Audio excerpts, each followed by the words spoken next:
میری بیوی بڑی ضدی عورت تھی، میری کوئی بات نہیں مانتی تھی۔ میں جب اسے کام کا کہتا تو وہ جائے نماز بچھا کر بیٹھ جاتی اور رونے لگتی۔ مجھے بڑا غصہ آتا۔ میں اسے طلاق نہیں دے سکتا تھا، اس لیے ایک دن میں نے اپنے 4 آوارہ دوستوں کو بلایا اور انہیں شراب پلا کر اپنی بیوی کے کمرے میں بھیج دیا۔ سوچا کہ بیوی، مگر ایک گھنٹے بعد جب میں بیوی کے کمرے میں گیا تو سامنے کا منظر دیکھ کر میری جان نکل گئی، کیونکہ میری عمر ان دنوں صرف 29 سال تھی، لیکن میں ابھی شادی کے لیے تیار نہیں تھا۔ ایک رات معمول کے مطابق میں پڑھائی سے واپس آیا تو اماں نے مجھے ایک عجیب بات بتائی۔ کہنے لگی، بیٹا تمہارے بڑے بھائی کی شادی ہے، اس لیے تم کچھ دن کے لیے چھٹی لے لو۔ مجھے حیرت ہوئی، شادی سے پہلے کوئی بات مجھے نہیں بتائی گئی۔ اچانک بھائی کی شادی طے ہو گئی، پر میں کیا جانتا تھا کہ بھائی کی شادی کے دن میرے ساتھ جو ہوگا وہ میری زندگی بدل کر رکھ دے گا۔ میرے بھائی کی امریکی بانجی سے ہونا طے پائی۔ اماں اپنی بانجی کے لیے بہت زیادہ خوش تھی کہ وہ ان کی بہو بن جائے گی، لیکن میرا بھائی شادی سے خوش نہیں تھا، اس لیے میں نے سوچا کہ بھائی کو خوش کروں گا، اسے ہنساؤں گا، لیکن میرے رونے کے دن قریب آ رہے تھے۔ یہ مجھے معلوم نہیں تھا۔ میں اپنی کلاس میں ہی ایک لڑکی زنیرہ سے محبت کرتا تھا اور اس سے شادی بھی کرنا چاہتا تھا، لیکن نیا نکاح کے وقت جب مولوی صاحب میرے بھائی کو ڈھونڈنے لگے تو پتہ چلا کہ بھائی گھر میں موجود نہیں ہے۔ اماں نے مجھے بھائی کو ڈھونڈنے کے لیے بھیجا، لیکن بھائی مجھے کہیں نہیں ملا۔ اگر مجھے پتہ ہوتا کہ واپسی پر مجھے کیسے حالات کا سامنا کرنا پڑے گا تو شاید میں بھی اپنے بھائی کے ساتھ بھاگ جاتا، لیکن ایسا کچھ نہیں ہوا۔ جب میں واپس آیا تو اماں نے اپنی چادر میرے پاؤں پر رکھ دی اور میرے آگے ہاتھ جوڑ کر بولی، بیٹا خدا کے لیے میری لاج رکھ لو، ورنہ میں تمہیں کبھی معاف نہیں کروں گی۔ ایک بیٹے نے تو مجھے اپنی اوقات دکھا دی ہے، اب تم ایسا مت کرنا میرے بچے، میں نے تمہیں پال پوس کر بڑا کیا ہے، خدا کے لیے میرا مان رکھ لو، ورنہ میرے میکے والے ساری زندگی یہی سوچیں گے کہ میں نے ان کی بیٹی کا مذاق اڑایا۔ اب تم ہی نے میری مدد کرنی ہے۔ اماں میں کیا کر سکتا ہوں؟ میری بات سن کر اماں پھر رونے لگی۔ بیٹا بس تم اس لڑکی سے نکاح کر لو، میری بانجی صدف بہت نیک بچی ہے، دیندار ہے، تمہیں ہمیشہ خوش رکھے گی۔ اماں مجھے ماڈرن لڑکیاں پسند ہیں، آپ کو یہ بات سمجھ کیوں نہیں آتی؟ میں غصے میں بولا، مگر میں ماں کے آنسو مزید نہیں دیکھ سکتا تھا۔ پھر ابا نے ایک ایسی بات کہی جس نے میرا حوصلہ بڑھا دیا، بلکہ میرے دل میں لالچ کی ایک نئی دنیا جگا دی۔ ابا بڑے غصے میں تھے، کہنے لگے، بیٹا ذیشان عین وقت پر ہم سے بے وفائی کی ہے، اگر وہ پہلے بتا دیتا تو شاید ہم اس کا رشتہ طے یہاں نہ کرتے، مگر ایسی اولاد کا کیا بھروسہ جو برے وقت میں انسان کو رسوا کر دے۔ اب میں اپنی ساری جائیداد تمہارے نام کروں گا، اگر تم اس بچی سے نکاح کر لیتے ہو، اسے اپنی عزت بناتے ہو، تو میں تمہیں اپنی ساری جائیداد دے دوں گا اور تمہارا بڑا بھائی اس میں کسی قسم کا حقدار نہیں ہوگا، پھر تم آرام سے ساری زندگی گزار سکتے ہو۔ ابا کی بات سن کر میرے رونگٹے کھڑے ہو گئے تھے۔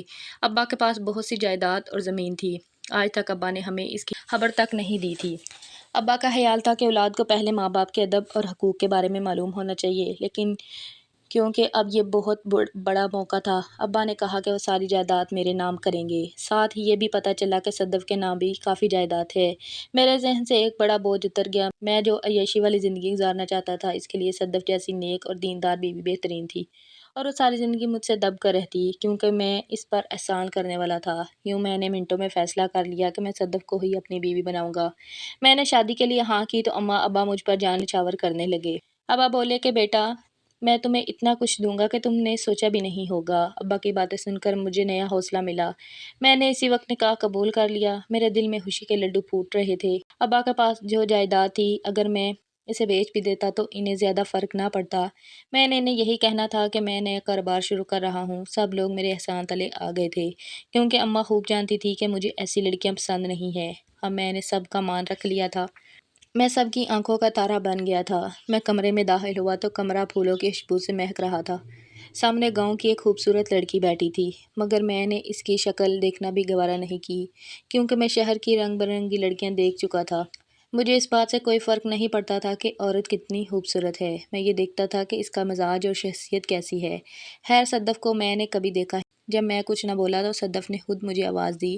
اس نے سلام کیا۔ میں نے کہا، دیہاتیوں والی باتیں مت کرو، شادی کی رات کون اپنے شوہر کو سلام کرتا ہے؟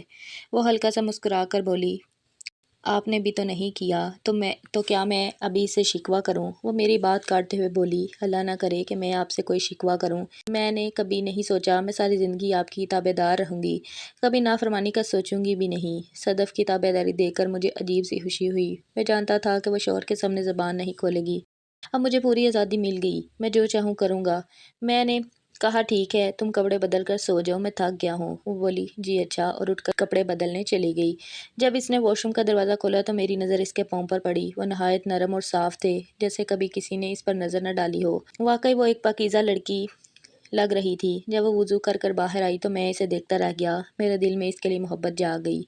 मगर फिर मुझे वो सारी लड़कियां याद आ गईं जो मेरे आगे पीछे फिरती थी और मेरे लिए कुछ भी करने को तैयार थीं। फिर मैंने सोचा मैं एक औरत को खुद पर क्यों मुसलत करूं, इसमें क्या खास है। मैं बाहर लॉन में आकर सिगरेट पीने लगा। थोड़ी देर बाद अम्मा भी वहीं आ गई। मेरे सर पर हाथ फेरते हुए बोली, बेटा परेशान ना हो, तुम्हारी बीवी लाखों में एक है, तुम देखना वो तुम्हें हमेशा खुश रखेगी। वो बहुत खास बच्ची है और तुम खुशकिस्मत हो जो इसके शौहर बने हो। ऐसी लड़कियां आजकल नहीं मिलती। मैंने कहा हाँ अम्मा, मैं जा रहा हूँ, और अंदर आ गया।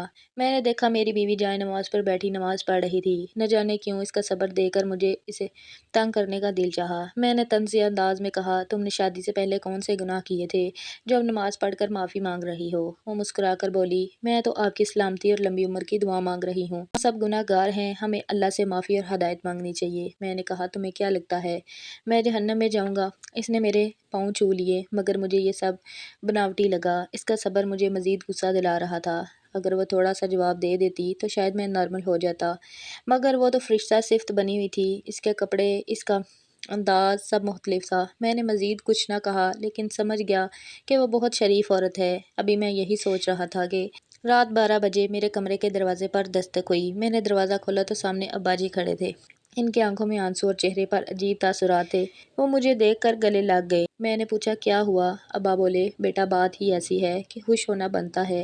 वो मुझे अपने कमरे में ले गए। वहाँ कुछ कागजात पड़े थे। मेरे दिल में जायदाद का ख्याल आया। अब्बा कहने लगे, बेटा अल्लाह ने मुझे उम्रे के लिए बुला लिया है। ये कहकर वो मुझसे लिपट गए। खुशी दीनी थी। वो मदीना देखने के लिए बेकरार थे। उन्होंने कहा, बेटा तुम लोगों की जिम्मेदारी की वजह से मैं कभी जा न सका, मगर अब तुम्हारी शादी हो गई है और मुझे पता चला कि तुम्हारा भाई अपने दोस्त के घर है। अब मुझे इसकी फ़िक्र नहीं है। वो जहाँ चाहे शादी कर ले, और हाँ, तुम्हारी बीवी बहुत नेक है। देखना वो तुम्हें संभाल लेगी, तुम्हें भटकने नहीं देगी। इससे मैंने सोचा कि मैं एक बार ये फ़र्ज़ भी अदा कर लूँ, फिर अगले साल अल्लाह ने चाहा तो मैं हज भी करूँगा। अब्बा तो खुश थे, साथ मुझे एक और बात की खुशी थी, और वो खुशी इस बात की थी कि अब्बा और अम्मा 1 महीने के लिए उम्रे पर जा रहे थे।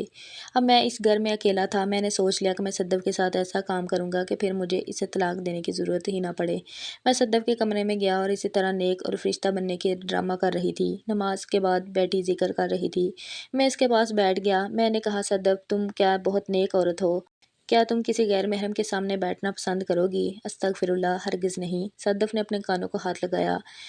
फिर तो मेरे दोस्तों के सामने भी यकीनन नहीं जाओगी। जी ऐसा ही है, मैं आपके दोस्तों के सामने नहीं आ सकती। अच्छा तो फिर ठीक है, मैं तुम्हें तुम्हारे अम्मा बाबा के घर छोड़ आता हूँ, क्योंकि जब तुम यहाँ से जाओगी तो मैं अपने दोस्तों को घर बुलाऊंगा। अम्मा अब्बा उम्रा करने जा रहे हैं, तुम्हें पता है ये मौका बार बार नहीं आता। मेरे दोस्त मेरे घर आना चाहते हैं। मैं इसी वजह से इन्हें यहाँ नहीं लाता कि तुम एक नेक बीवी हो। अगर तुम इन लोगों के सामने जाओगी तो अच्छा नहीं होगा। जी ऐसा ही है, लेकिन इसके लिए मेरी एक शर्त है। वो क्या? मैंने हैरत से पूछा। वो मैं आपको थोड़ी देर बाद बता दूंगी। यह कहकर सदर जयनमाज से उठ गई। अम्मा अब्बा से जाकर मिली और इन्हें मुबारकबाद दी। मेरे जहन में बार बार यही बात आ रही थी कि सदफ की शर्त क्या होगी। दोस्तों और लड़कियों को भी बता दिया कि मेरे अब्बा 1 महीने के लिए जा रहे हैं, तुम लोग मेरे घर पार्टी के लिए आ जाना। बल्कि अब तो हर रोज़ मेरे घर में पार्टी हुआ करेगी। नौजवान लड़के लड़कियां मिलकर रात भर नाचेंगे। मैं बहुत खुश था। मेरे दोस्त अमीर तो नहीं थे, लेकिन बेहयाई के कामों में इनका कोई जवाब नहीं था। वो हर बात में हंगामा करते थे। मैं अपने दोस्तों की इन हरकतों की वजह से कई बार मुश्किल में भी फंस चुका था, लेकिन अम्मा अब्बा के पैसे और ताल्लुकात हर बार मुझे बचा लेते थे।